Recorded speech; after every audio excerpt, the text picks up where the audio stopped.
Hello, hello, hello, and welcome to the the Alliance live show number 86. I'm ready to rock and roll tonight, guys. I hope everybody's having a good evening. We are streaming with some very low input for some reason, so I don't know why this is happening. Let me just check my connections here and make sure we're all good. Add some extra oomph into the stream. I hope everybody's having a good night. Maurice and I are ready to rock and roll as usual. I'm joined by my co-host and esteemed colleague, good old Maurice. How you doing, bud?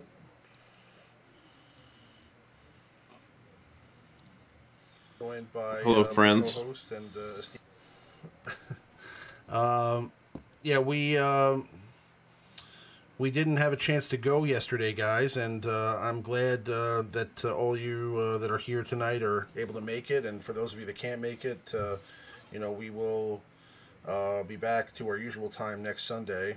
But you know, I had some matters this weekend. We had a trade show I had to do, so I was pretty busy all weekend, and you know, just got kind of late last night. So I figured let's do it on a Monday, even though it's late tonight too. But joining us as usual as well is Avi. How you doing, Avinash?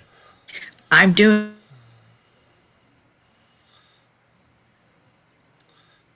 Avi, you cut out there.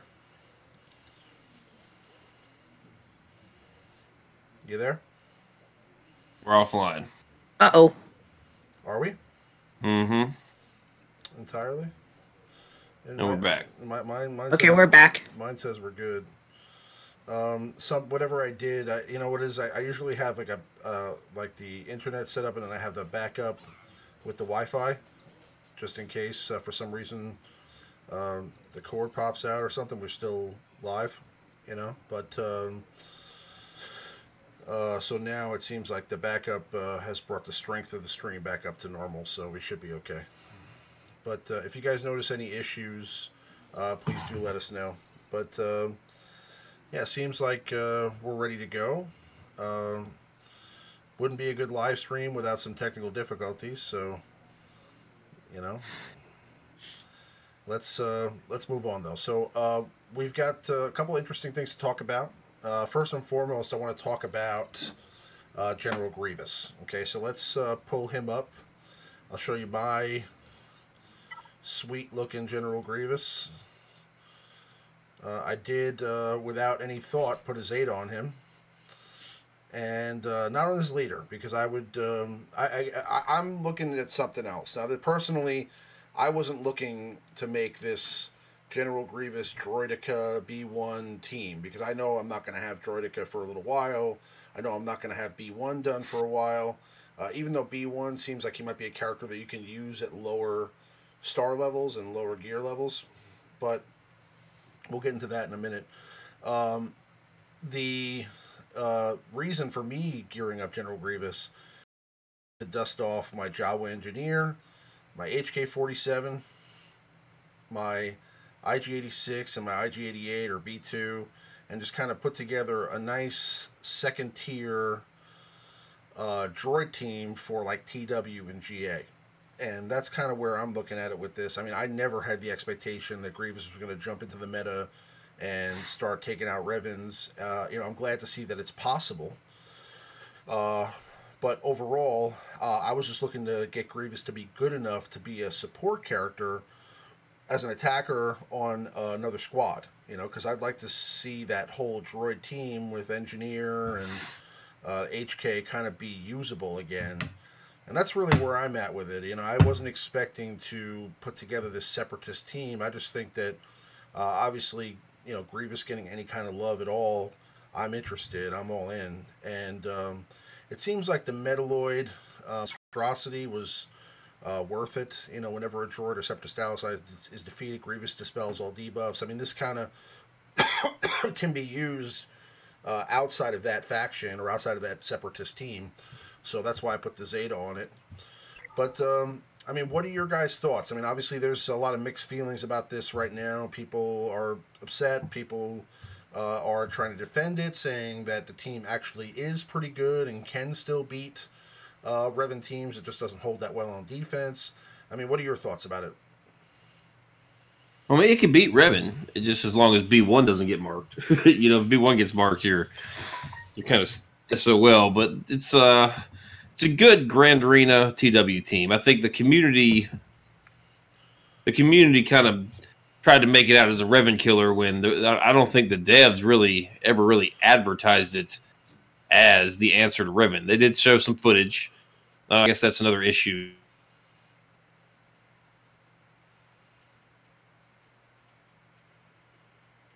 What happened now?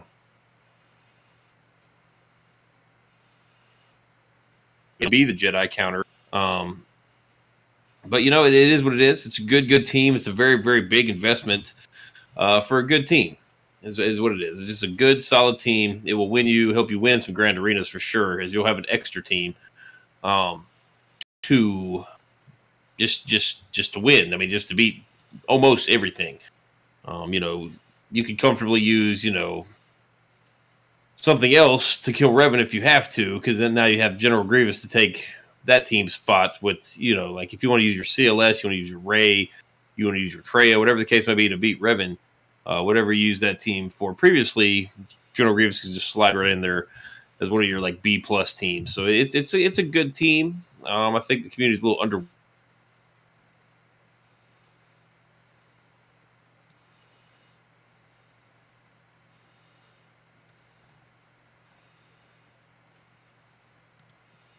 It to be the arena meta, and it's just unfortunately not. It's Grand Arena meta is what it is, which is fine. I'm happy with it. I went pretty heavy on them. I'm very, very happy with the team thus far. So yeah. What do you think, Evan? By the way, thank you to Darth Bob. I think donated $5 to the stream. Thank you very much. Yay! Yes, thank you. That's to start my Droidica fund. Yeah. Yeah, it's actually, you know, it's probably going to the Revan fund, but we'll talk about that in a minute too. Yeah, what are your thoughts, Ed? What do you think about the droids?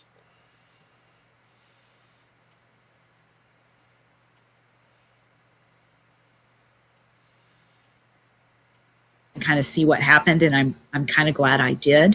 At some point, I think most of my droids are G12 anyway, but I didn't do like the Zetas on them or anything. So, and B1 and what's the other one? Droidica are not 7 stars, so I did not go all out on them. On that, not that I could afford to either. So, but I really think they're going to be a good offense team. I just know that they're not going to be a good defense team. And so many people, like Maurice said, people were expecting it to be a kind of like. I think that it's coming back now. Okay. Okay. There we go. All right. Hopefully that fixes it. I tried to disconnect and then reconnect to see if that would fix it, guys. Because I see that we keep getting the Wheel of Death, but hopefully we get things right. I mean, typically we don't have these kind of connection issues, so I don't know what's going on, but hopefully we could blame it on Maurice's hair. Nah, I think Maurice's hair looks good. I think he's styling today. Everybody's got some jokes tonight. It's not a joke. I'm telling you, man. Listen. No, it does. Jokes. Well, it's hard to see because I just see the stream there, but because your lighting isn't that great. But I do like the sticky uppy appearance of it. It does look good. I think it makes you look younger. It makes you look good. You know what I'm saying? I think if I was, you know, if I was into sexy. That you look attractive tonight, Maurice. Thanks, Ramon. It's good. No, but seriously, this will be the final week. You guys see good on Maurice on video. I think this is why we've been clamoring for Maurice to be on camera more frequently. But yeah, the lighting kind of sucks tonight. I got a bulb out above. I'm sorry, guys, but But Yeah, so I mean, I think yeah, I mean, I think that's generally what the answer is here. Is that it's not that Grievous team isn't good; it is good. It's just not, you know, meta defining good. It's not going to, you know, be. It's not going to trump Revan, you know, and Right. that's what I think people were expecting. And I'm sorry, guys, if you were expecting that, I don't know what you were thinking. I don't know I what was expecting that. you were expecting that. Yeah, I was expecting him to be pretty No, baller. I don't. I Yeah. mean, I expected him to be pretty baller, but I didn't expect it to. I mean, there's no way they're going to have you know, a reworked character that most people that have been playing this game for 2 years already have. That would really just cost you a Zeta. You know, plus these two. Um, I guess. I mean, maybe it makes sense to make you buy these two characters to put together a good team. But I didn't think that they would make a reworked character good enough to beat a legendary, meta-defining character like Revan. You know, especially Right. Right. you know. Plus, you know, Grievous is he would need a lot to be better than Revan, like on defense. You know what I'm saying? And I mean, I did not have that high of expectations for the rework. I mean, I know that they were going to give him some extra attention. I was really hoping that this was going to be gone. 40% critical avoidance and 50% defense. I mean, what the hell is that leader ability? Why? Right. Well, Yeah.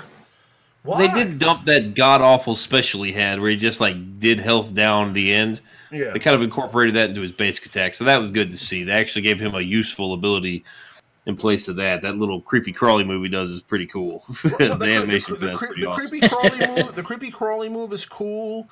The things that they did to his other attacks are cool. What really isn't cool is why would you keep this god awful leader ability in the game? This is the worst leader ability in the game. Worst. I would rather have Luke Skywalker, Farm Boy Luke's tenacity leader, than this. Why? Yeah. It's pretty bad. Yeah. Minus 50 to 40% critical avoidance? I mean, I don't care about critical avoidance. That is the most. That is the least flash. Minus 50% defense and minus 50% critical avoidance is the least flashy leader ability in the game, hands down. And I know there's going to be some people that disagree. Some people like that kind of thing. To me, I would rather, you know, the droids get like some turn meter or some stacking offense or, I mean, crit damage or, you know, maybe. Something that's just really cool. I mean, just something fun. Yeah. You know, I mean, this is boring. Like, nobody cares. You can't even tell that anything is working with this. I mean, this is something where you just got to hope that, you know, the minus 40% critical avoidance and minus 50% defense is actually doing its thing. You know what I'm saying? I mean, it's to me, I like tangible things that you could see while you're playing. And to me, these things are, again, and I'm not saying that there isn't benefits to crit avoidance and defense, okay? But I'm just saying that I feel like if you're going to rework Grievous and he has this awful, awful, awful leader ability, change it. This is the opportunity. They could have taken this completely out, started from scratch, and made it Separatist allies and droid allies gain 10% turn meter and 5% critical avoidance for every critical hit, or 5% critical damage stacking for every critical hit. You know, or I mean, and again, I'm not saying that that's the answer. Okay, I mean, you'd have to test it and make sure that it works and it's not OP and it's not broken and all that stuff. I'm just literally spitballing here off the top of my head, and I'm saying that there are much flashier ways that this could have been done that would really intrigue people to want to go for this team. And if that was the case, if his leader ability was reworked to the point where it like made droids better and it made separatists better, I would be all in on this. I would be way more excited about this, but I'm not, because it's kind of like just meh. You know, I mean, Grievous is a little better. You know, B2 and Magna Guard are a little better, and that's why I'm happy that I didn't, you know, I wasn't so I wasn't so hyped up about this that I was like, you know, I kind of went into it thinking like, if anything I'm going to get out of this, it's going to be a couple extra good droids for maybe a secondary droid team or some GA team Right. or TW offensive team or whatever.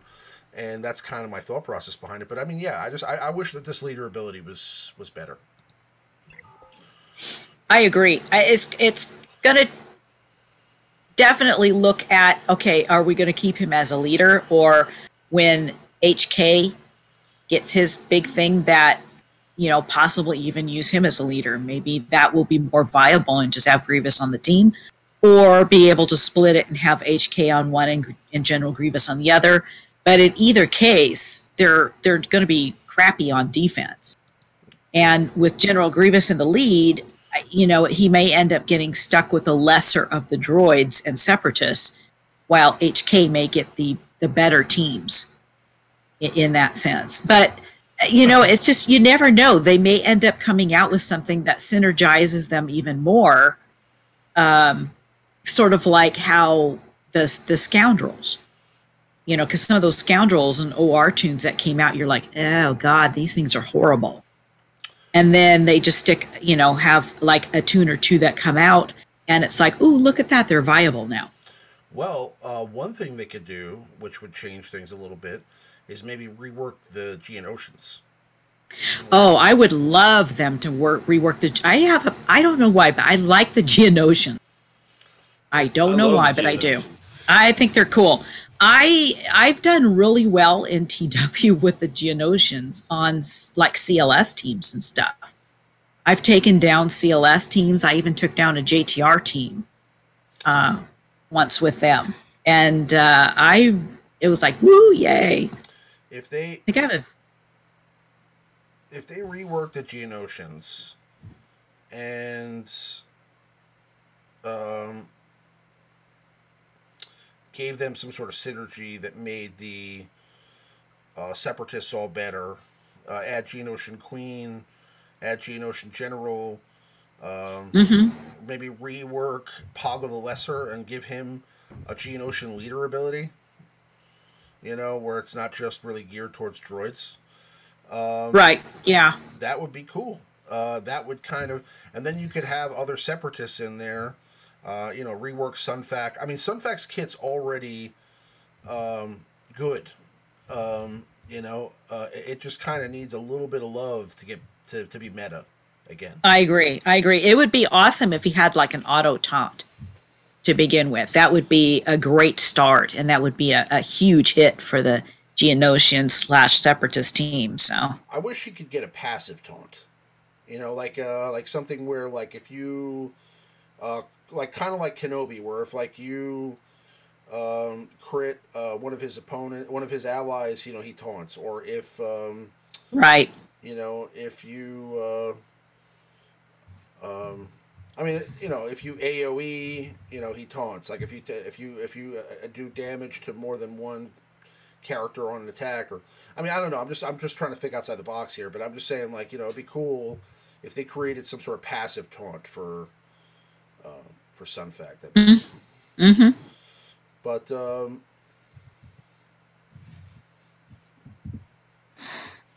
Ramon has his robots. Yeah, I do. What's up to TMoney, by the way, in the chat? How you doing? Yeah, I just I kind of wish that my robots were better. You know, I don't know. I kind of wish that I had my my meta General Grievous. And again, you know, he's good. It's just, you know, he's not what I think everybody was expecting, and that's fine. Well, Philip Thompson makes a good point in the chat here. I mean, there's tons of droids. Just because they give you 5 Separatist droids doesn't mean you need to use all 5 Separatist droids. Like, he's making a suggestion. Looks like General Grievous T3, BB-8, R2, and L3. Cool. You know, Grievous is a good character. It was a very good rework. I think B2's rework was great. I actually think IG-100's rework was great.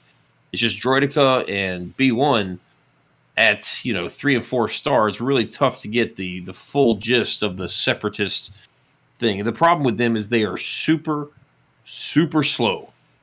Like, so slow. You bring in a Zeta Darth Maul, Days B2 with his AoE Days, and they'll never take a turn. You just waste them. You know, they're so easy to get out in front of. I mean, you don't even need mods to like, you don't need any secondary speed, really. I mean, the speed on some of these characters is atrocious. I mean, Droidica, yes, you want slow. B1 is semi-fast, 157-ish base speed, so a little bit above average. But Grievous and IG-100, if you don't have those Gear 12 Plus pieces on them, I'm not even sure they break 100 base speed. Like, they're very, very slow. So it's very, very easy to get out in front. That's why they're so easy to beat on defense. I mean, there's so many ways to daze B2 and just waste the 2 or 3 characters before they even take a turn. You know, so I mean, it's just that is the problem.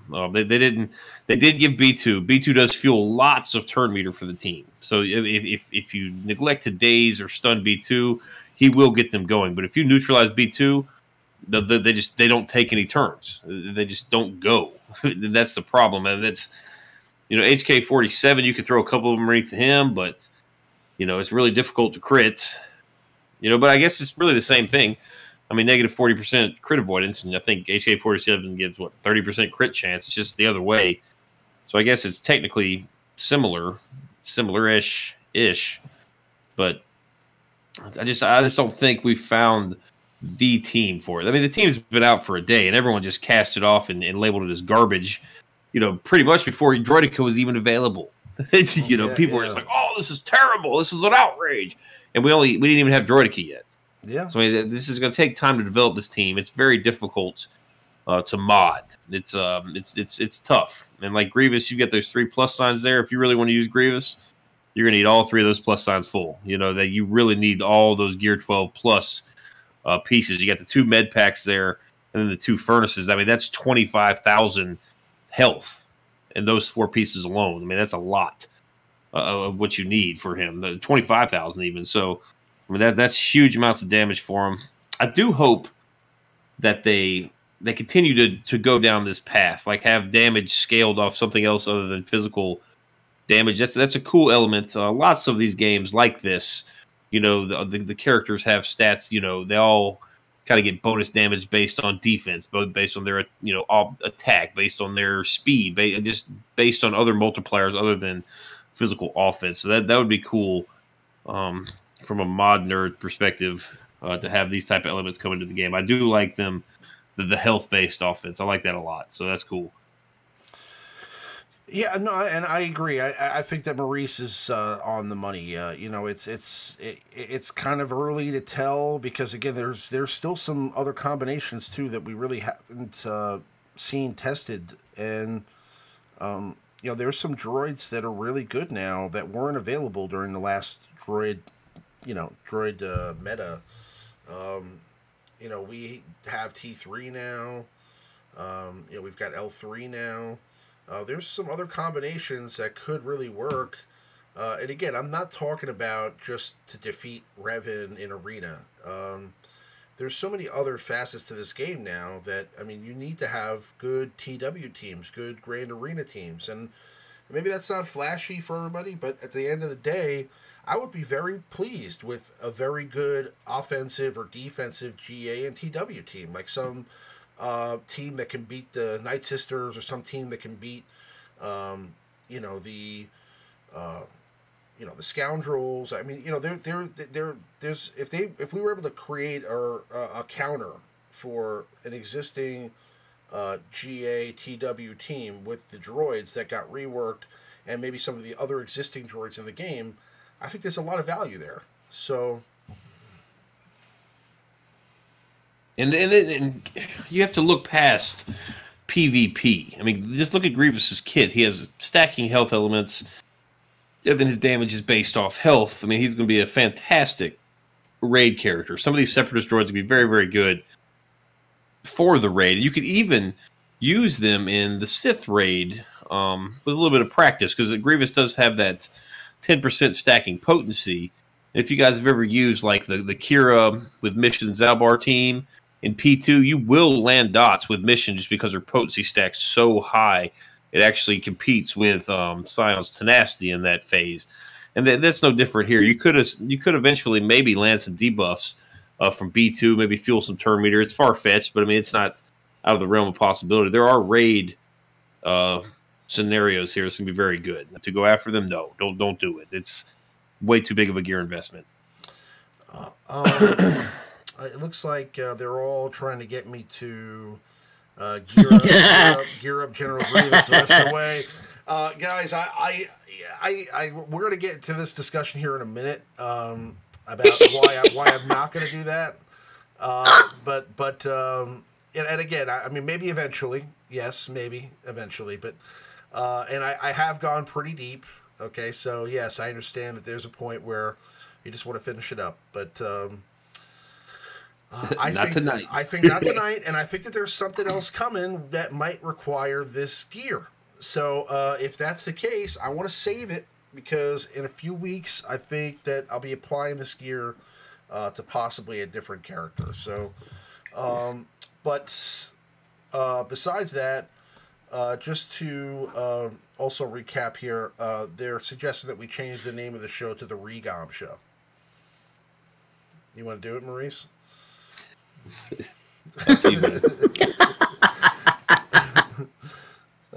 We'll talk about it.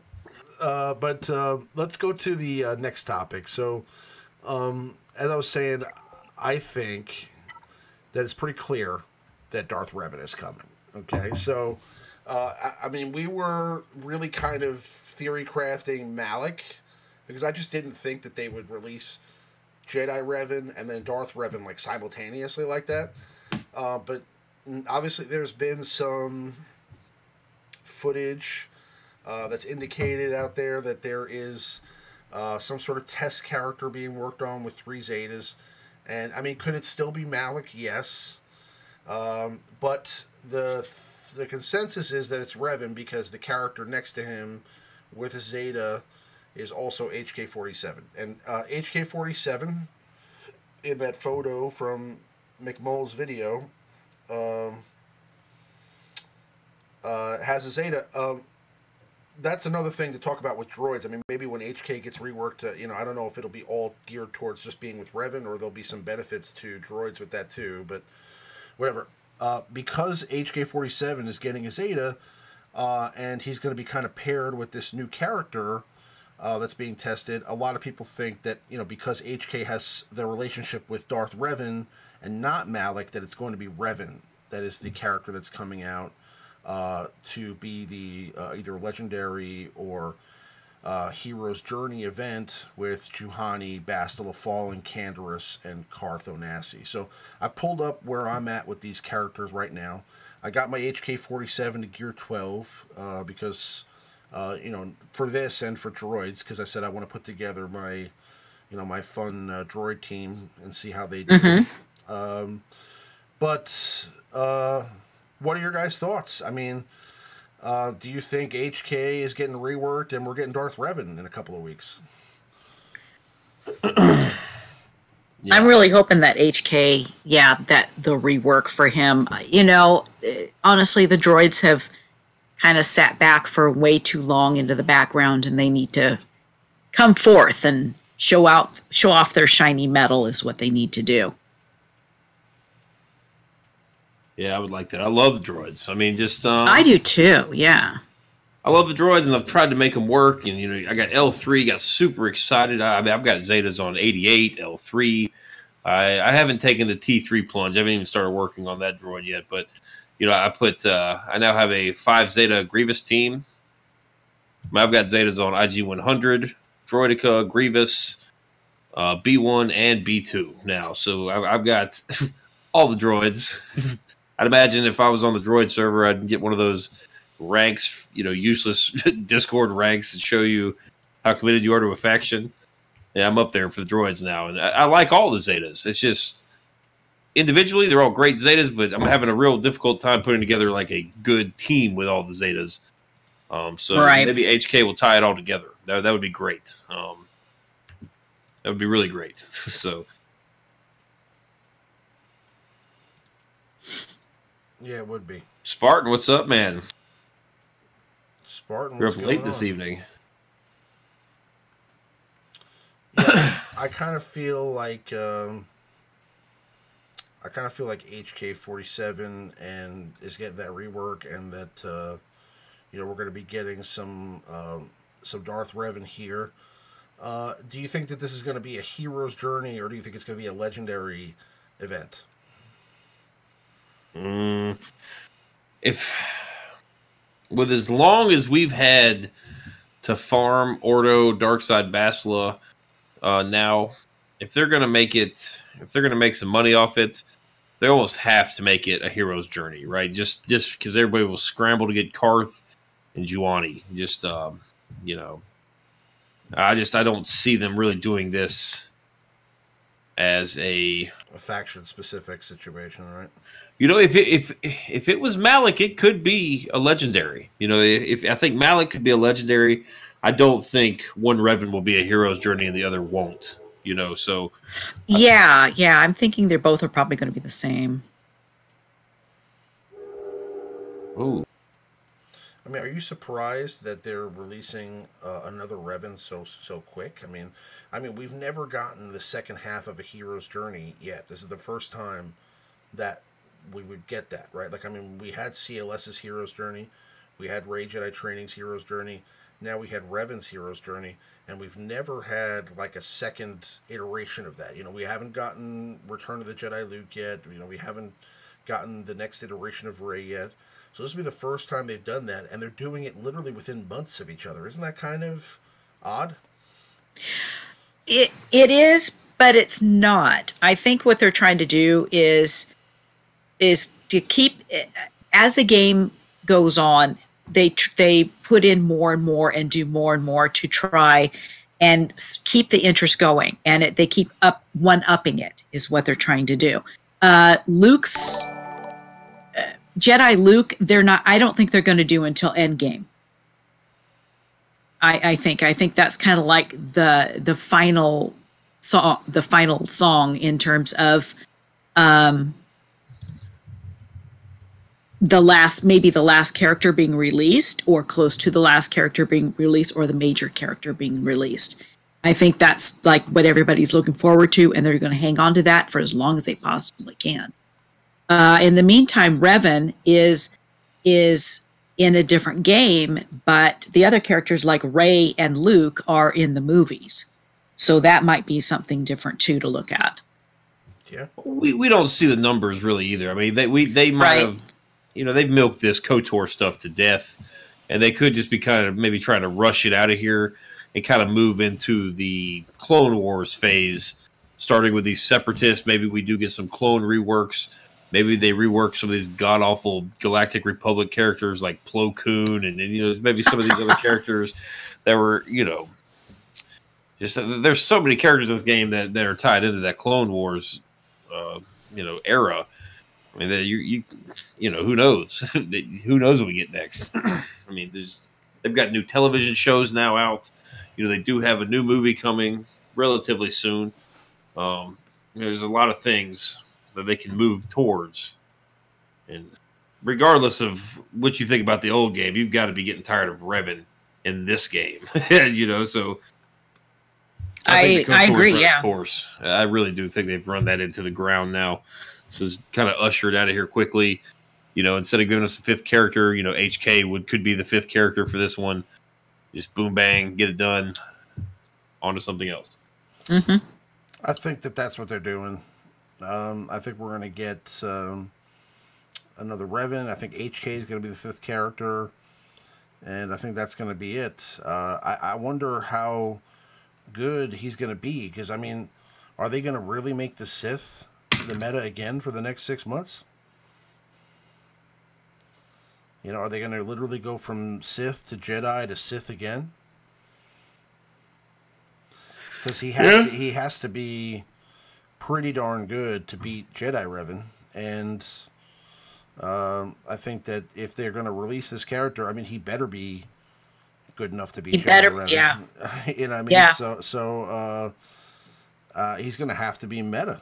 I mean, he's going to have to be super meta. So, and I think that throwing the right pieces together with, let's say, Traya, Dark Bastila, you know, Scion and Nihilus, you know, could really be a an interesting thing. I wonder what his synergy is going to be like with HK-47. That's another thing, you know.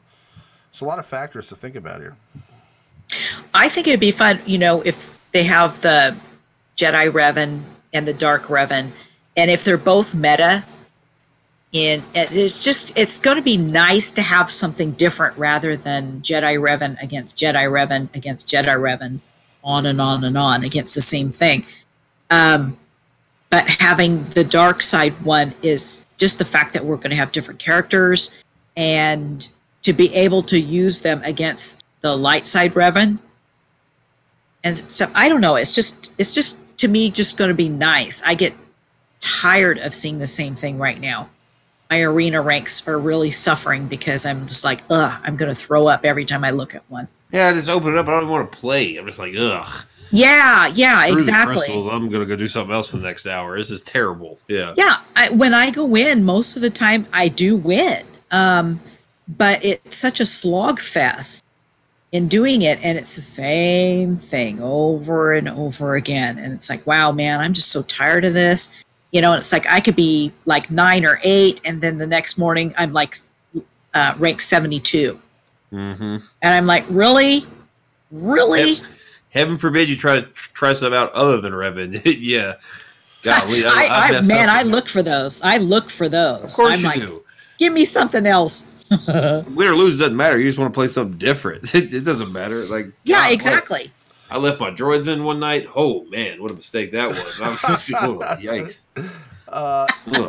McFly, I would try that team, but my L3 and my B1 are they don't exist. I mean, so I have a 7-star L3, but she's not up to snuff, and my B1 is just you know, basically able to get to 4 stars, but he's still at gear level 1. So I haven't probably viable. You think so? Probably. I've seen. I just for fun, I took mine in at gear 4. I was saying that earlier. I was actually gonna ask Maurice, what are your thoughts about like a low-level 4-star B1? B1 is fine. I think Droidica is the one that you're going to have an issue with at 3 and 4 star on the Grievous team. It could be simply because Grievous is going to mark the enemy with the highest health, and at 3 and 4 stars, if you've got a gear 12 B2, gear 12, or even a gear 11 Magna Guard, it's going to be damn near impossible to get your Droidica up there. Because if your Droidica is not getting marked, you know, because the whole point of Droidica is to pop the damage immunity, and then then if Grievous gets hit, it will mark Droidica, right? And that is just not feasible. He'll never be the recipient of the marked at 3 and 4 star. Now he works fantastic on that Rey team. He's working great with Rey, like the Rey BB-8, R2, C-3PO, and Droidica. You know, BB-8 wiggles, Rey does her thing, then R2-D2 does the stealth and gives it to Droidica. And Droidica does the damage immunity and just sits there and eats the mark, eats everything, eats all the damage, doesn't take any damage, which is cool. It works really well. I've seen, I think a couple YouTubers made videos of it. I've seen tons and tons of just little, you know, people filming their arena battles and showing it off and stuff. Tons of it. It looks to be relatively easy to build. You just have to clock it properly. But I'm sorry, I went way off track there. But yeah, B1 is missed. B1 at 3 and 4 stars is fine. Yeah. But I see a lot of people putting offense on him. I know he's got the stacking offense, and I know all that. But really, at a 3-star character, there's not enough base offense to really justify an offense set. I would probably go, if you could get an extra 10 to 15 speed out of a speed set, I would probably do that at 3-star. Put a speed set on him. Because the more he goes, the more he heals, the faster he can regenerate those. At that point, he's not really in there as like a damage dealer. He's really in there more as support. Yeah. Okay. Now, you know, he does get the 2% stacking offense, and that will build up. But I mean, 2% of nothing is nothing. So, right. Magma is the odd man out. Maybe against Revan, but Magna is very, very good. I know a lot of people are pooing on him, but that Zeta, we could just essentially stun and stun and stun and stun every turn is pretty cool. I like it. I like that Zeta. I actually like that one better. I can't believe I put one on Droidy, that was stupid. That was a waste of a Zeta. What a waste. It's a good Zeta, but again, it's 4-star. I mean, what am I gonna do with that? But I don't know. I mean, it's your type of character, though. I think so. Yeah, I do like the Magnagor, but I also have IG-88 Zeta and IPD Zeta, so there's 2 more target lock mechanics I have to fool around with. Magnagor's got target lock on his basic attack. So I mean, every time he does a basic attack, it's just like if I'm using the IG-88 IPD, Magnagor's basic attack is basically healing immunity and buff immunity. Which is pretty cool.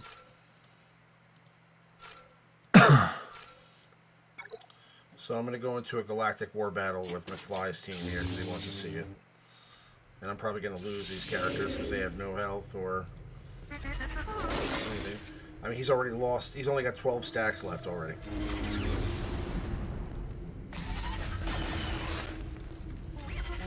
I don't really know what the synergy is with the squad, but you got to put the because if you fully Omega him, he'll get 50 stacks, and the Zeta adds an additional 50 stacks, and just if you guys want to use B1, unfortunately you have to Zeta him. Like it's mandatory that you Zeta him.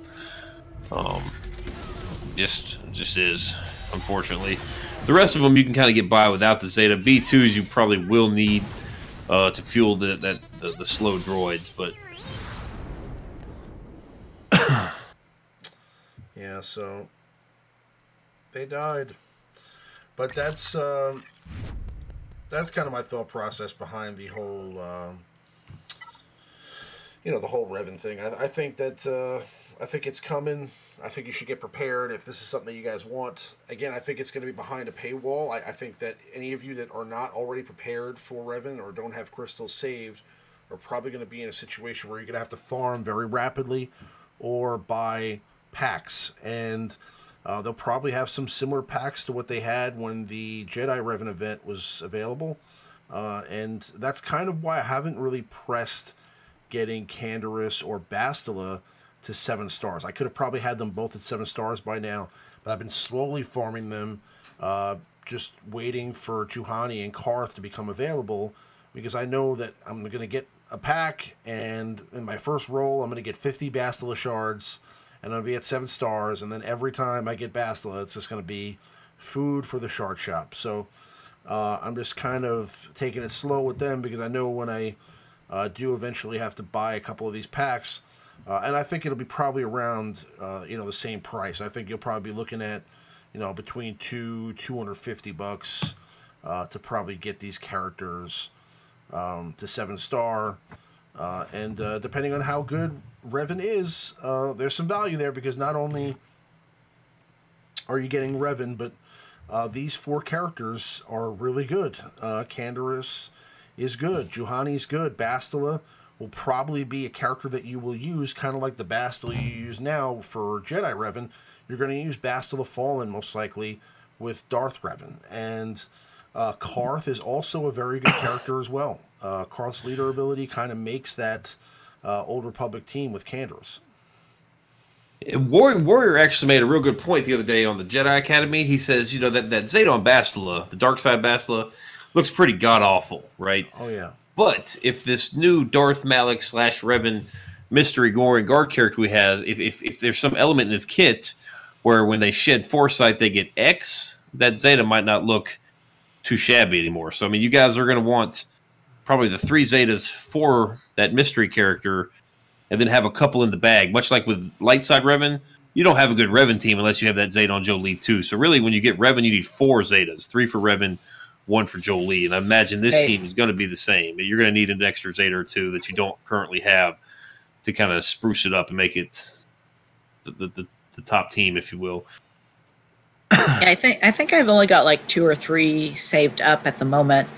So my Bastila Fallen is 7 stars. She's just waiting for G12 piece. Karth is 6 stars, and Juhani is almost 6 stars. almost 6 stars. So yeah. Candaris is 7 stars G12 already. He was an I was lucky with that one, with getting the shards on that. On my other account, I'm still working on that one. But I just, as I get a little bit of crystals, I just been getting a few of them for Karth and Juhani. So that's why I'm kind of ahead of the game, because I'm getting crap for shards when I'm farming. So, and I've refreshed it like probably at least 3 times, and I'm lucky to get 2 shards. Yeah, 2 or 3 shards. That Karth node has been brutal to me. Oh, it's been awful. Yeah, Juhani for me. I can't seem to get her at all. Barely, if at all. Captain Obvious, I refreshed Juhani's node. He wrote, how many times do you refresh Jumanji's node every day? Juhani's node I refresh probably, I do the 25 refresh, I do the 50 refresh, and if I'm feeling saucy, I do the 100 refresh sometimes, but mostly it's the first 2. Same. That's exactly 25 and then the 50. So I do too. What hurts are those Carthonasi refreshes, because it's 100 every time, and on top of that, it's, you also have to refresh the node, so that's another 25, 50. So that's a $400. That's a 375 crystal investment, just to refresh that 3 times, and that's a lot. But still 4 shards, 4 shards for 375. Yeah. Right. Yeah. It may actually be cheaper to just wait for Karth to be farmable through the shop or through the pack whenever they release it. But just do what you can in the meantime. Try to get him as ready as possible, and then you're gonna have to make that decision whether the character's that important to you or not. But it's gonna be close. I imagine we're looking at probably we're at the 26th now. I would say 2.5 weeks max. We're probably talking about mid-March, for sure. So expect somewhere around the 10th to the 14th to get the details about this event. That's just my opinion. So be prepared. Do the best you can to get ready. Gear the characters up a little bit. Again, you don't probably need them to be all gear 12. You could probably get away with gear 9, gear 10, maybe even gear 8, if you have good RNG. But I would definitely, just, worry mostly about, getting them, all to like gear 8, gear 9. And then getting the shards, and then once you see how other people are doing in the event, bear in mind a lot of people are going to have a pretty good HK-47, so that might be able to help you carry you through the event. The last one was super easy. Right. It's super easy, so it'll probably be easy. It's not going to be geared for difficulty. It's going to be all about attaining the shards. They're not going to want anybody that paid the money to buy these characters not to be able to unlock Revan because of gear, because that would right. be, so I don't think that'll be a big deal. I think it'll be mostly about the characters. So if you've saved up crystals, good for you. I know some people I've spoken to that have already saved 30,000, 40,000 crystals for a pack, and those people are going to be ready. Yep, I'm sitting at about 3,500 crystals. I'm not gonna be too ready at all. So, yep. But we'll see. It'll be the Sith all over again. It'll be a Sith party. I'm looking forward to it. Oh boy! All right, let's quickly jump into the meta report, and then we'll do the top 5, and then we're just going to do a quick Q&A. Because we did start kind of late tonight, and I want to make sure that we keep the stream relatively short this evening. But let's go to the meta. So one interesting thing here is General Grievous makes his appearance on the meta report as a leader. What do you think about that? 14 Not for people. long. 14 people. 14. 14 Grievouses. 14 big GGs. That's fair. I can see that sticking. Well, 14's a fair number. Thank you, DSP, for the donation. What do you think about when Darth Revan comes and the meta report is literally Jedi Revan and Darth Revan, the entire pie? Wow. Yeah, then we got our two Grand Moff Tarkin and Hera leads just hanging out at the bottom. I don't know. Interesting. It'll be interesting to see. It will definitely be Jedi Knight Revan taking the bigger piece just because everyone has him now. Not everyone's going to be able to get the Darth mystery character. Remember, okay, when Darth Revan came, he took over Palpatine in an instant. Okay, literally instantaneously, just threw Palpatine out the window.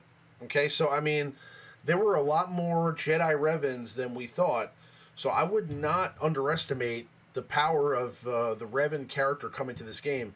I think that people have been waiting for Revan. More people have been waiting for Darth Revan than Jedi Revan. So I think if Darth Revan comes, some people are going to open their wallets.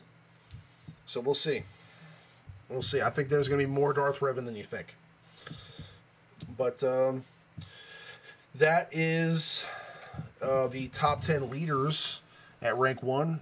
Pretty much the same, with the exception of those 14 General Grievouses. Awesome, guys. And the top 10 squad members of rank 1 is the same, too. So we pretty much just had Grandmaster Yoda. Revan is number 2. This is kind of interesting, though. I think Revan had actually overtaken Grandmaster Yoda for a little while, right? And now Grandmaster Yoda's back on top. Maybe it looks like it. Yeah. Maybe I'm. Well, because we saw there was like maybe 10 or 11 Bastila Shaw leads there, and I guess that's the difference there. You have 9 more, so probably anybody using Bastila taking first is definitely going to have Yoda on there. That's pretty much explains it. All right, now let's move on to the top 10 squad members at rank 1 for ships. And again, there hasn't really been much of a shift in ships because there's only been one new ship in the last 2 years.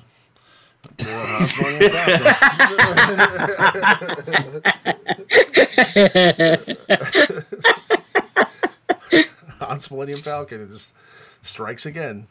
That just dripped sarcasm right there. Yeah. glad they put all that work into Ships 2.0 to just have Hans Millennium Falcon come in and just tear it apart. Yeah. But and you'll notice that not a single Palpatine ship has made this list. No, I don't see Palpatine's shuttle on here anywhere. Nope. No, that's was worth every bit of all those refreshes that I did to get that Palpatine ship. Whoa, sarcasm again. Wow, I love it. Yeah. I would like to thank CG for helping us expedite this segment of the show. It's getting super easy each week. Just Revan, Millennium Falcon. Here we go. Well, like I said, I think that the pie will change in a couple weeks, so we'll see. We'll have some interesting stuff to talk about then. But we're gonna get through this here, and the reinforcements are relatively the same too. So the Phantom is still the best. The Cassian's U-wing is number 2. I actually happen to have a Zeta on Cassian, Jin, and Jesus, this name escapes me. K2SO. K2SO. So I mean, it would escape me as well. Yes. So K2SO. I have a Zeta on all 3 of those characters. So my Cassian's U-wing is up to snuff. Yeah, I mean, for the most part, relatively similar. Nobody's using Hans Millennium Falcon as a reinforcement. Anybody out there that has him is smart enough to put him in their starting lineup. But yeah, it's pretty much the deal. The Ghost is there. Biggs Darklighter ship. What is interesting... Nope, nothing's interesting. I was just looking at the Xanadu Blood, but that's been on here. So, Yeah, but I mean, Bison's U-Wing rounds out the top 10, but again, pretty much Phantom 2, Cassian's U-Wing, and the Ghost are the ships to use as your reinforcements right now behind the Millennium Falcon meta. But let's move on to the top 5 for this week, and it's kind of relevant. Top 5 droids. We wanted to do this a couple weeks ago with the news of General Grievous' rework, but we figured it'd be more fitting to do it now after the rework's been done and all the new droids are in the game, so we can kind of take a look at where the droids are now with all the new additions. So who do we have here at number 5, Maurice? BB-8. BB-8, number 5, and he might actually... A couple weeks from now, we've had lots of people in the chat tonight kind of discussing BB-8 and a lot of these Grievous comps, so he could technically be higher probably. Just he's number 5 here just because at the time I made this list, I didn't really think about him and General Grievous, but he is relatively paired at the hip with Jedi Training Rey. But he does, if he's in an all-droid comp, he does taunt. He does have evasion, and whenever he evades attack, if you have that Zeta on the... self-preservation protocol, I think it's called. If you do Zeta that, it will regenerate health and protection for the droids. And we know that General Grievous takes away a big chunk of health from the droids, from the light side droids, 16%, and this could regenerate 8% of that back if you do have the Zeta, so it's technically the same thing as the dark side droids are getting. So it's very interesting. Of course, he's got Illuminated Destiny. We all know what that does. Lots of foresight, calls assists. Does have tenacity down on his basic in the event that you actually use his basic attack. Very, very good character. We know him, we love him. BB-8. That pretty much in benefits. He's a great as a resistance character, so he has a lot of value in the game overall. His Illuminated Destiny is a really nice buff that can kind of turn the tide of the match if it's applied at the right time. But we have, again, a droid that's really not a major attacker, just somebody that's really there for support. And as we've been discussing, he could be a nice addition to a droid comp if, if you're looking to put together some hodgepodge General Grievous teams with the new reworks to Grievous, B2, and Magna Guard. So we'll see what kind of teams people come up with. And hopefully we find some use for some of these other characters that are outside of their typical unique factions. We really typically only use BB-8 right now in a resistance team.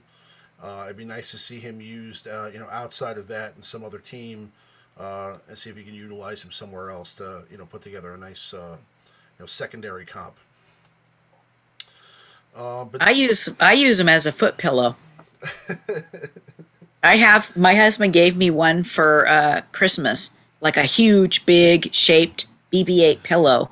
And so that's sitting on my couch. So that's what he's good for with me, anyway. Okay. Well, BB-8's number 1 in your heart, obviously. Yep. And my feet. Number 5 on the list. Number one in Abby's heart. Moving along to our number 4 droid in Star Wars Galaxy of Heroes, we have B2 Battle Droid. Now, B2 was already a really good droid before the rework. They didn't do much. Again, they gave him some love. Okay, they gave him a Zeta, gave him an extra ability.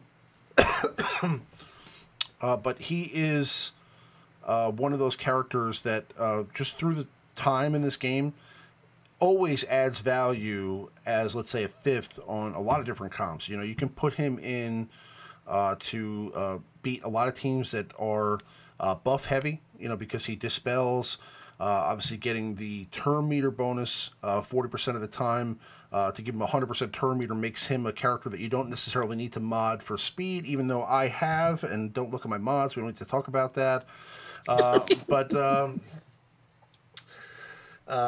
This was he's still modded the way he was for when I was running droids back in the day with him. But the thing with him is that he's got very limited damage, but his use on a team is primarily through his ability to dispel and to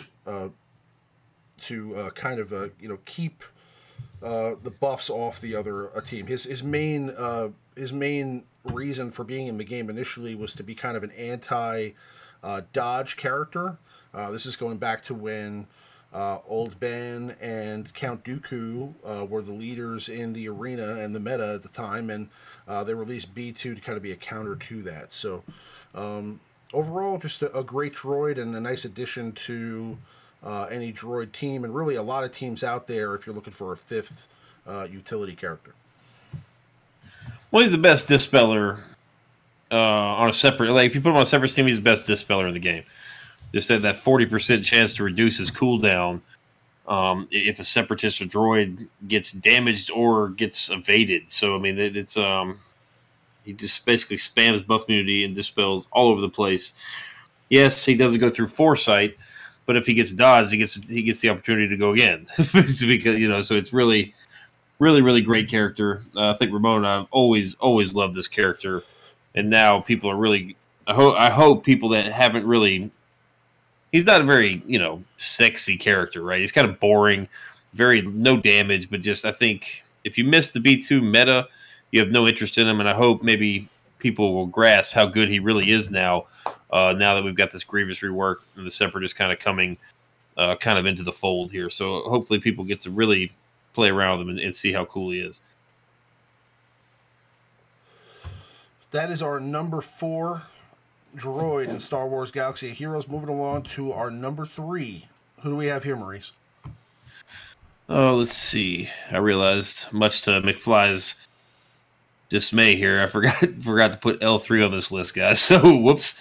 General Grievous is number 3. This is probably where L3 would go.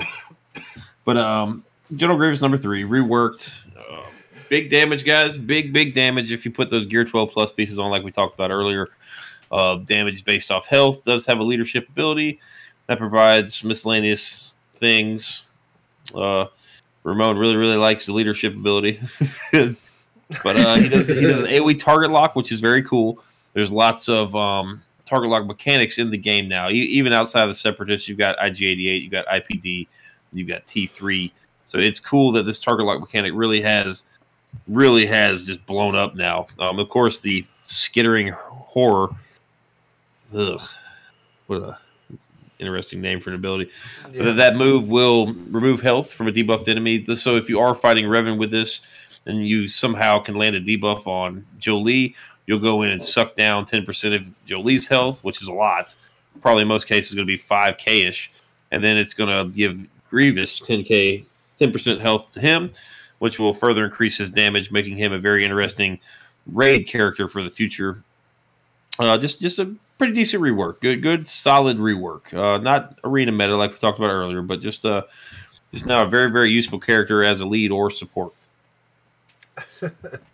Thomas Willingham says L3 equals worst character in all of Star Wars. Well, I love L3. I just completely neglected to even think about her when I made this list. No, it's okay. It's okay. She's definitely forgettable as a character in this game, but I understand she does have a lot of that. She's a very good droid, for sure. I mean, if you're thinking about putting together some interesting droid compositions, L3 could definitely be a part of it for sure. Grievous, yeah. Again, what can you say? I feel like they made him an overall better character, somebody who you can use now outside of just a separatist team. I think you could use him in a droid team, with the traditional lineup and possibly some new ones. Again, we're still kind of early with this. I just I got Grievous done, but I'm still working on some of the other components, trying to get, I have most of the characters up to Gear 11 already, so I'm just, I got HK to Gear 12. I'm still working on getting, I think I have Engineer 88 and IG-86 all at Gear 11, and I want to get, L3 eventually up there too. T3 I want to get up there so I can try out some different compositions and see what really works and maybe come up with something good, because I don't really use any of those characters right now for any other team in TW or GA. So it'd be kind of cool to have an extra team to throw out there that can maybe take down, who knows, a first order team, or a scoundrel team, or a bounty hunter team, or something. We'll have to see how good they could really be. But when I do get that together, which will probably be in a little while, because again, my focus right now is going to be primarily on getting everything together for this upcoming Revan event. We'll definitely make a video about that for sure. Droid's coming back. Now, our number 2 droid in the game is actually going to be R2-D2. So R2, I mean, what can you say? That's not obvious. I mean, the character is one of the best characters in the game overall. I mean, Number Crunch is probably top 3 Zetas in the game. He's got so many faction tags: Galactic Republic, Droid, Rebel, Resistance. I mean, he benefits so many teams. He's great when coupled with C-3PO. He's great when coupled with CLS. He's great when coupled with Rey Jedi Training. He'll probably be great in a droid team if you put together a new age droid comp. Then let's see. We have, he has pretty much a passive taunt with his smoke screen. It's not a passive taunt, but he has the ability to basically single out any character that has the most health and protect the rest of the team. And stuns on a basic. Just overall a fantastic character. What do you think, Maurice? Well, I mean, he's made the list several times. Number Crunch, and unfortunately, Number Crunch is going to do big things for your team, regardless of what faction you use him in, whether it be a Rebel team, like a CLS team, or even with your Grievous. It will give 10% health, protection, potency, offense, things everybody needs. Unfortunately, his combat analysis is not going to do you much good for the droid team because it only applies to light side allies for the cleansing mechanics. So that's something to keep in mind. I mean, I'd imagine if you guys have had R2-D2 for a long time, you probably have both. But if you are newer or you just now got R2-D2, if you do want to use him with a Grievous team, you will not need that Zeta on combat analysis. So keep that in mind. Very good character. Stun, the passive taunt we talked about earlier. Using Droidica on your Rey team and kind of smoke screening everybody except Droidica, put the damage immunity up, and you got yourself basically they just waste the opposing team wastes their other turn, especially on AI. The AI doesn't realize that they can't hurt Droidica, so they'll just waste all of their abilities, including Mark, on Droidica, which is very helpful. And R2 plays a big role in that team. So very good, very good. Now we go to our number 1 droid in Star Wars. And who is it, Maurice? Well, sorry, McFly. It's C-3PO. God, I can't believe I left L3 off this list. Sorry, guys. So, yeah, C-3PO. Unfortunately, doesn't really have too much synergy with the droids, but he does have synergy with Rebels. He has a synergy with Resistance, and he has synergy with the Galactic Republic and also the Ewoks. I really haven't seen too many people use him in an Ewok team, surprisingly. I'm not an Ewok guy myself, so I'm not really sure how you would do it, but he basically passively boosts, much like R2-D2, the various factions, different amounts of stacks. He has a confuse mechanic and also a translation mechanic, which are unique to him. Confuse, depending on the number of stacks, can, it's basically like daze, buff immunity, and cooldown increase. And for your team, the translation, it is, what is it? It is crit chance, and I'm not sure what the first stack does. It's been a while. Crit chance, and then also the ability to reduce your cooldown. So basically the opposite for each side. Very good mechanic. Has pretty much broken the game. They had to rework Finn because of how broken C-3PO came in and just messed everything up. Very good. Does have a little kind of a unique synergy with R2-D2. If you invest that Zeta, it's going to give them both evasion, which can be very helpful. Not really sure how he fits into a Grievous team, if he fits into a Grievous team at all. We'll have to see. Lots of interesting creative minds here in the chat and just in the community in general. I'm sure we'll see something, but relatively difficult character to get. His legendary event was not one of the easier ones to do. So if you guys don't have him, definitely plan on getting him to work on those Ewoks. Have the Zeta ready. Maybe don't put it on Chirpa, but do keep it just in case, and then maybe keep a little extra gear in case you need to bring him up to, gear 11, gear 12. Yep. Yeah, he has a synergy kind of like R2D2 with multiple different factions, like BB-8 as well. He's got really the main thing that is huge to me with C-3PO is that he allows rebel allies to expose on a basic attack, which is huge because that includes R2.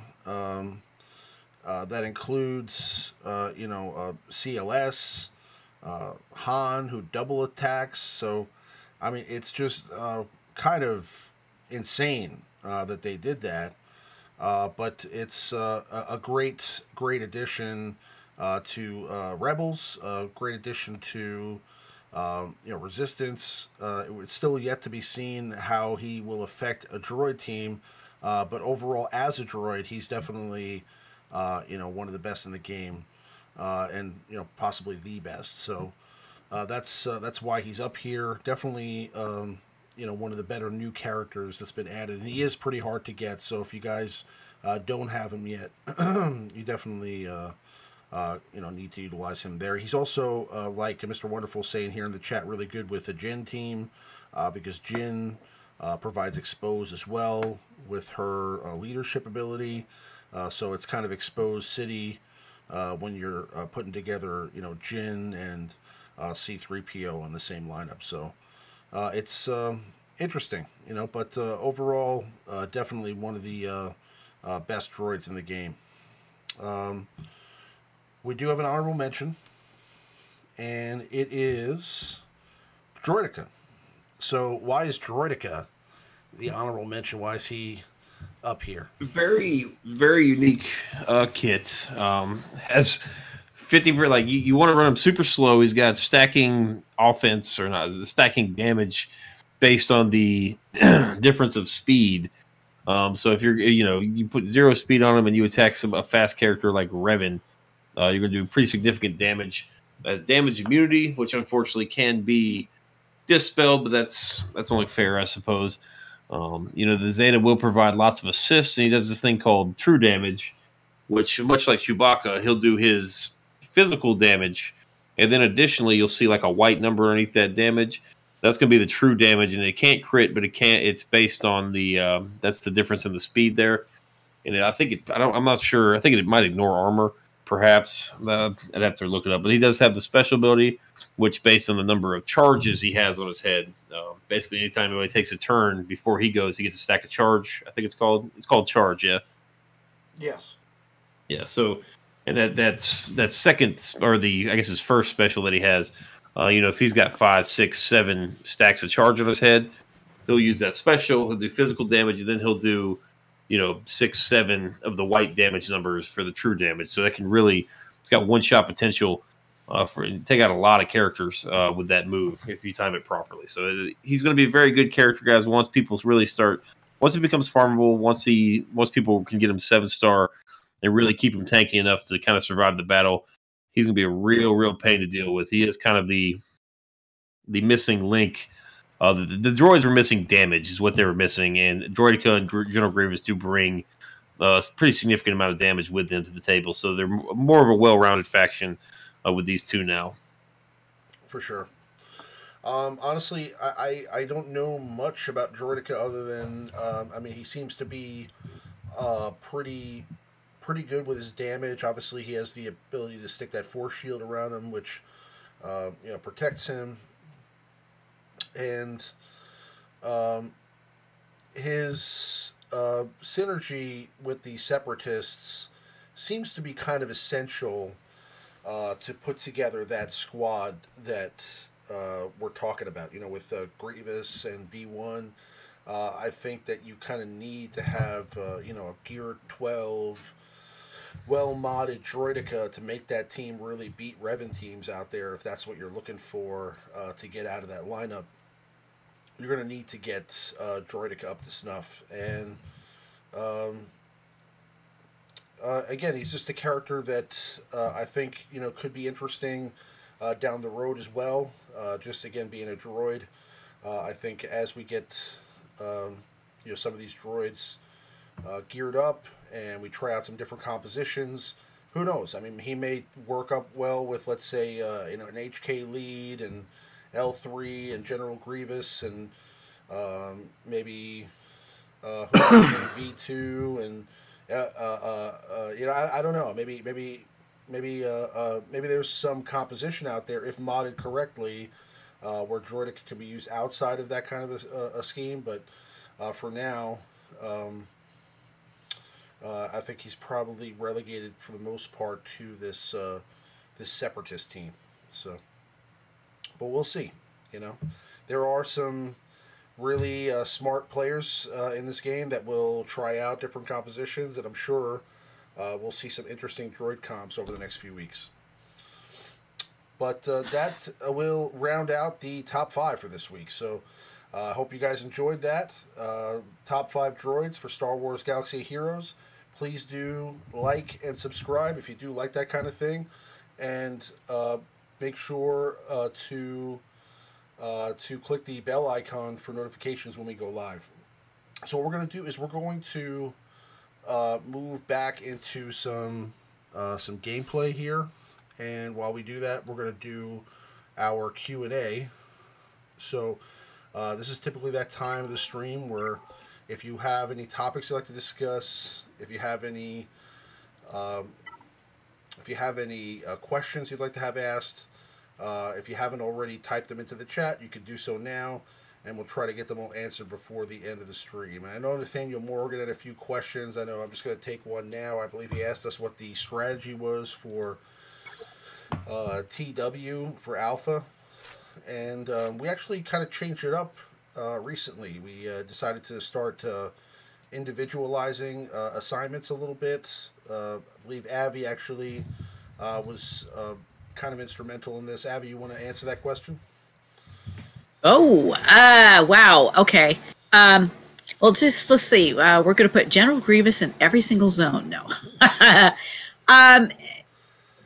Our defenses, it's just changing it up every time. Just dependent upon what comes up in terms of new tunes, who's whaled, who hasn't whaled. That's a big factor too. And like, for example, in my other guild is mostly free to play, so I can't be as creative with that one as we can more with Alpha. And the person who has been doing really well in coming up with our current plans is Miracle Rain, who, kudos and a big shout out to him for that. He's been coming up with some interesting ideas and is actually a very good theory crowd.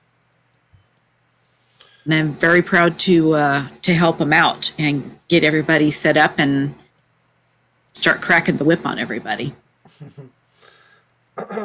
Yeah, I mean, basically the strat is to assign specific zones with certain characters. Obviously, we know like let's say like a Revan zone and or let's say a bounty hunter zone or something like that. And then we have some zones that are specific to certain people, and their specific teams. So we're assigning what is the best, let's say, secondary lineups besides the traditional teams that everybody puts on defense. So we're trying to just, I guess, utilize the best that we can from the squads that the team has available, and just trying to be a little bit more specific about that than we have been in the past. Typically in the past, we've just kind of assigned a zone to be kind of populated with teams that we want specifically. Like we'll say, this is a Darth Maul zone, or this is a CLS zone, or whatever. But recently we've just taken a more specific approach to defense.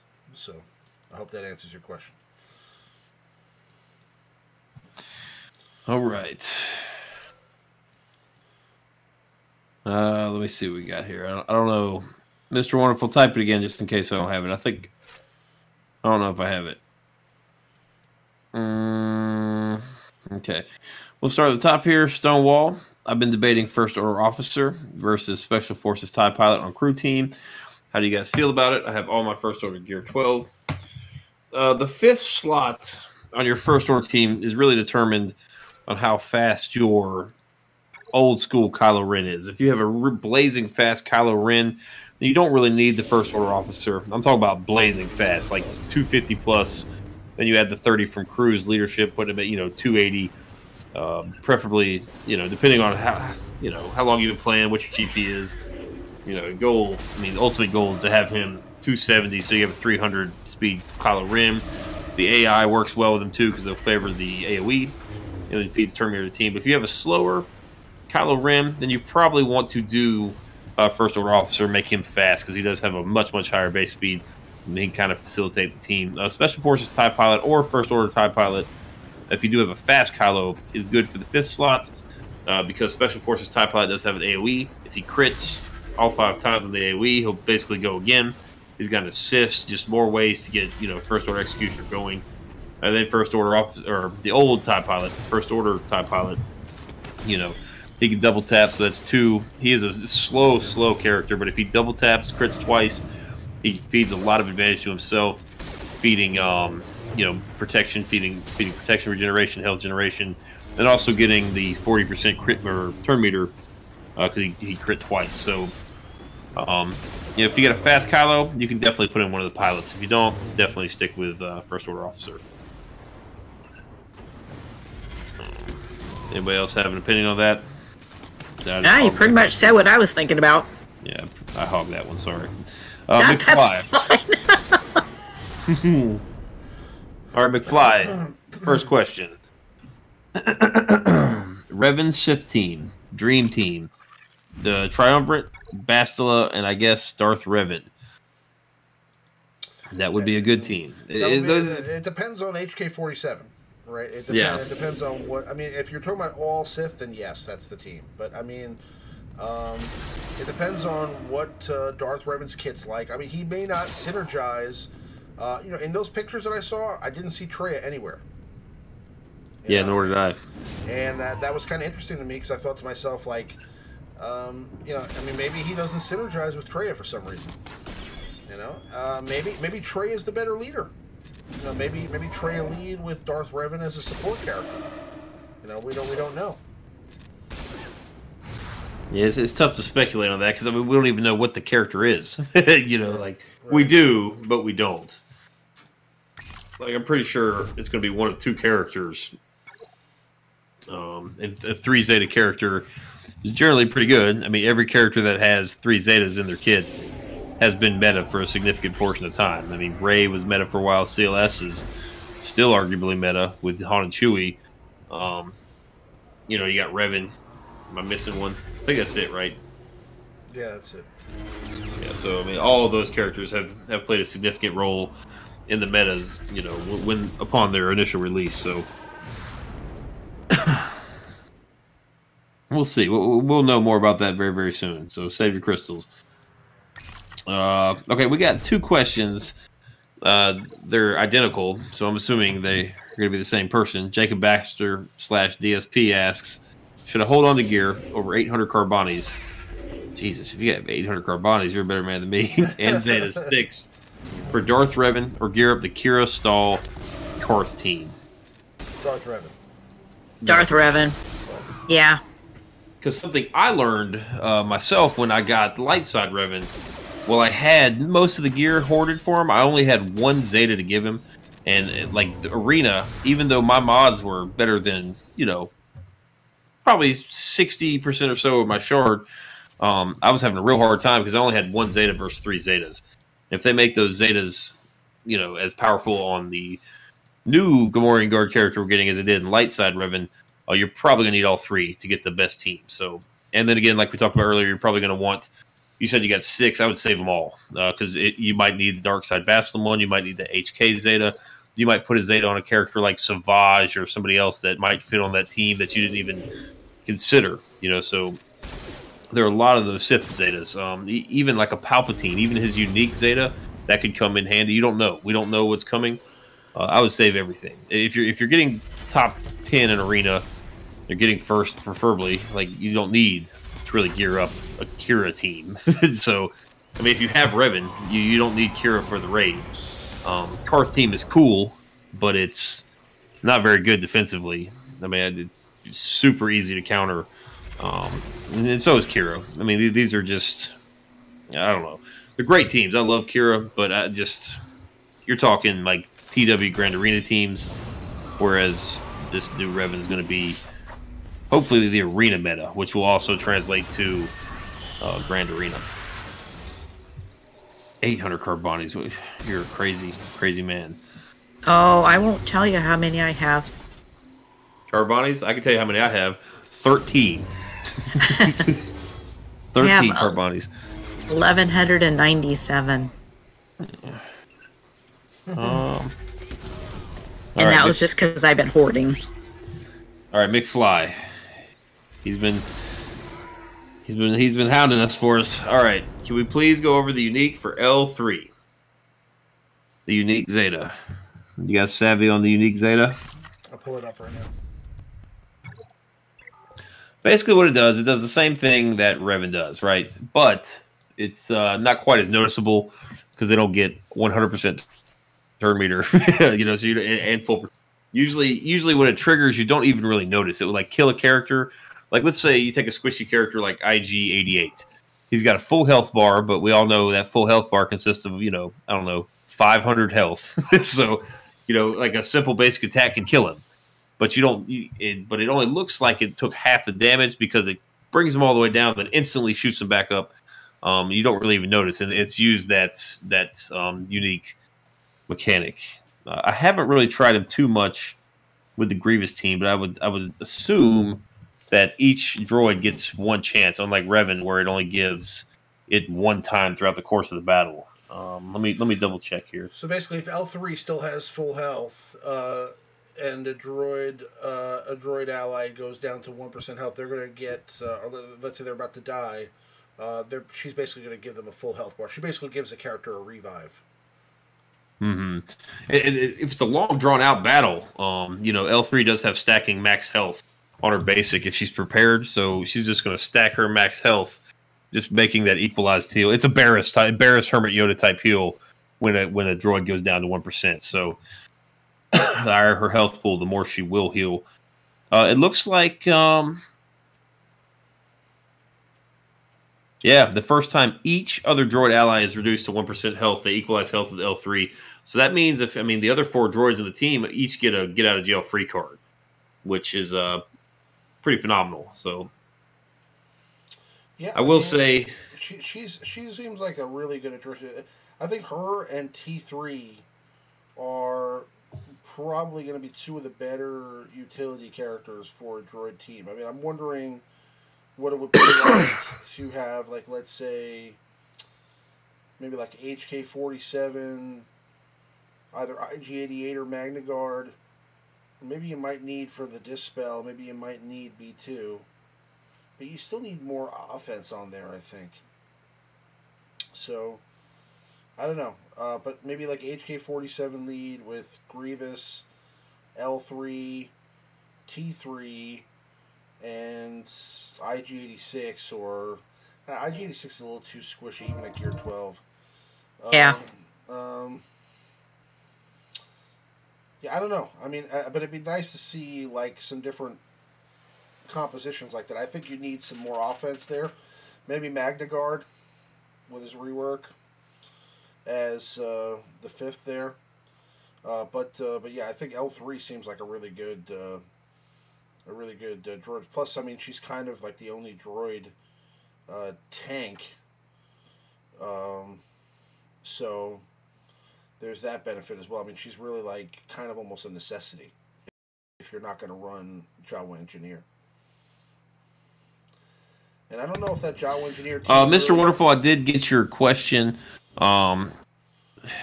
Instead of trying to answer that, if you'll just message me on Discord, I've got a resource I can share with you, and you can kind of determine that for yourself. Just basically asking how many crystals you can expect to spend, and one of our buddies on the Operation Metaverse server made this calculator. He's actually, I believe, a member of Alliance Beta, so there's always a calculator for the next upcoming. Yeah, calendar. so just message me, Mr. Wonderful, and I'll shoot you that link so that you can kind of try to look at it yourself. I haven't really looked at it too recently here to really give a good explanation. I'll probably butcher it.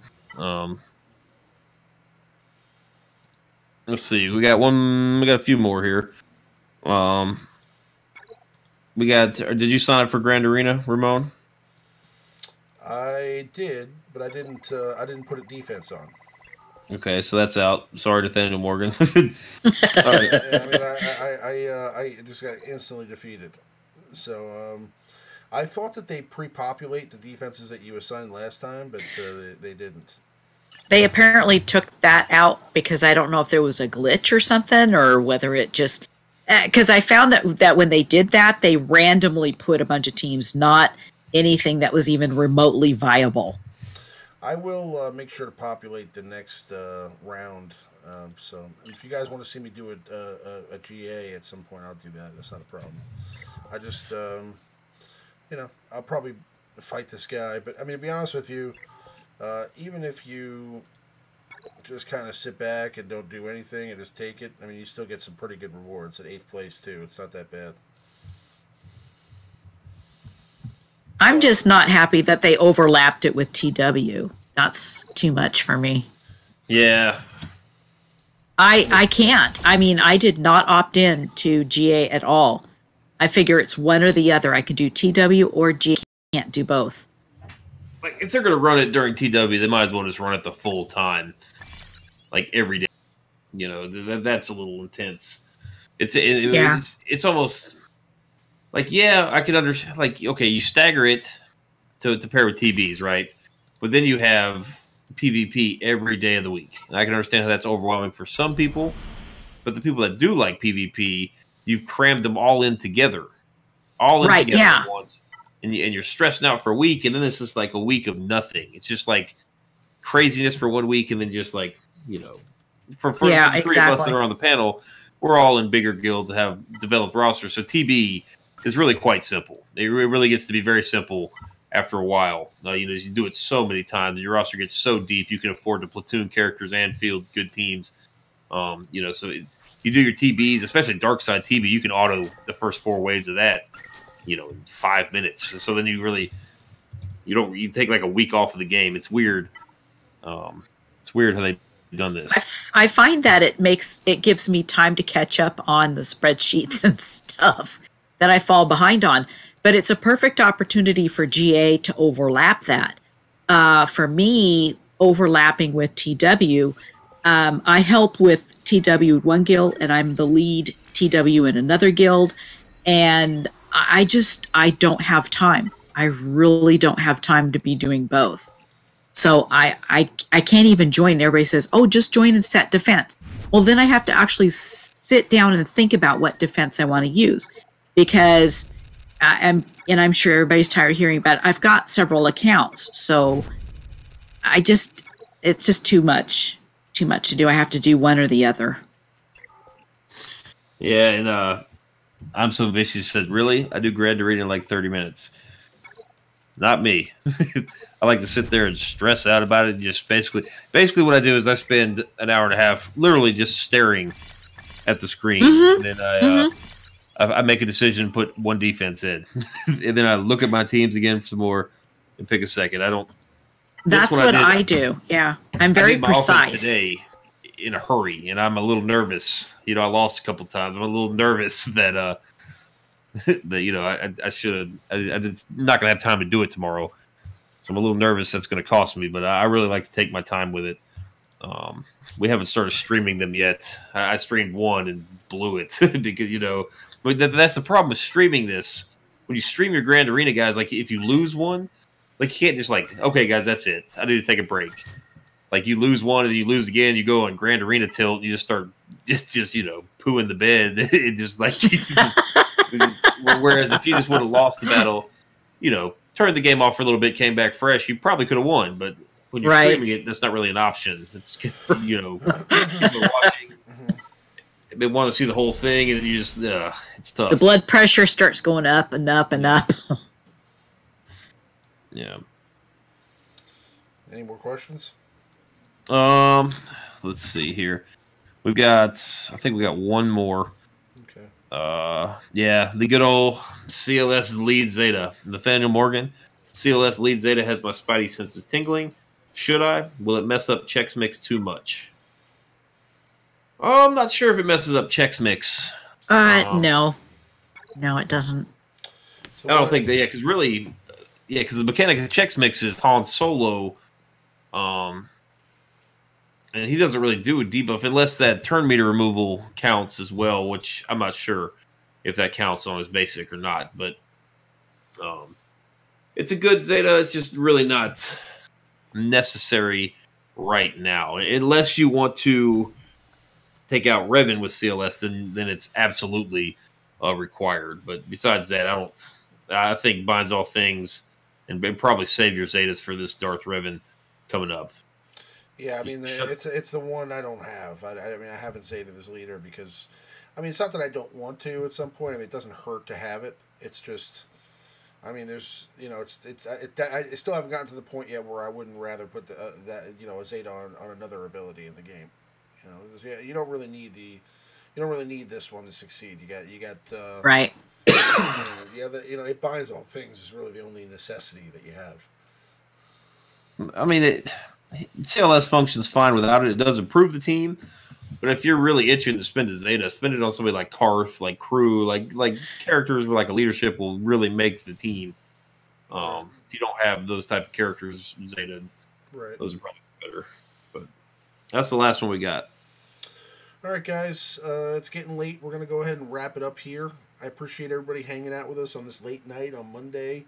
We will be back to our normally scheduled stream on midnight on Sunday. So just had an event that I had to attend and work on Sunday, so couldn't really do it. But I appreciate everybody hanging out with us. Thank you to Spartan for sponsoring the channel.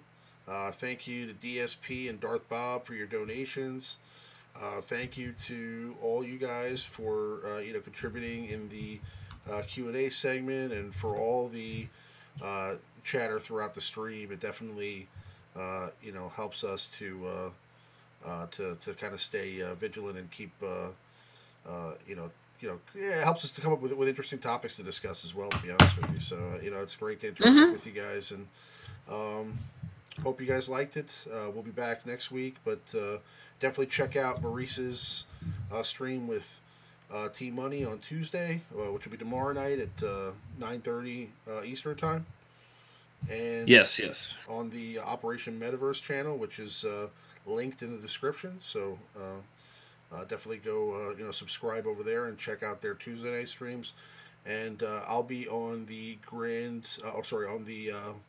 Jedi Academy stream on Saturday morning this week as well. So you can check me out there. But may the Force be with you guys, and we will see you on the next one.